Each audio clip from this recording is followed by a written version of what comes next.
मुल्क भर की तरह टोबा टेक्सिंग में भी महंगाई अपने अरूज पर है। शहर में आटे की कीमत 130 रुपए किलो जबकि गंदम 38 रुपए मन तक पहुंच गई है। चिकन 390 रुपए से 400 रुपए किलो में फरोख्त किया जा रहा है जबकि मटन 1200 से 1500 रुपए किलो में फरोख्त हो रहा है। शहर में दालें, घी समेत सब्जियों की कीमतों में भी खुद साख्ता इजाफा कर दिया गया। प्याज 200 रुपए किलो जबकि टमाटर और दीगर सब्जियां मनमानी कीमतों पर फरोख्त हो रही हैं। इंतजामिया की जानब से बनाई जाने वाली प्राइस कंट्रोल कमेटियां भी फाल नजर नहीं आ रही। शहरियों का कहना है कि शहर में महंगाई का तूफान है, गरीब आदमी के लिए घर चलाना मुश्किल हो गया है। मुल्क में आटा और चिकन जो है उनकी कीमतों में बहुत ज़्यादा तेज़ी आ गई है।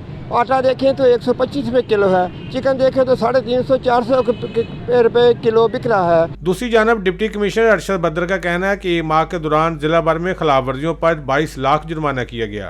अशियाए खुर्दोनोश के हवाले से हमने 35 प्राइस कंट्रोल मजिस्ट्रेट मुकर्रर कर रखे हैं, जिन पिछले माह में 22 लाख से ज़्यादा फाइन किया है। शहरियों ने हुकूमत से मुतालबा किया है कि प्राइस कंट्रोल कमेटियों को फाल बनाकर महंगाई पर काबू पाया जाए ताकि गरीब आदमी की मुश्किलात कम हो सकें। कैमरामैन अली हैदर के साथ सुल्तान महमूद, टोबा टेक्सिंग।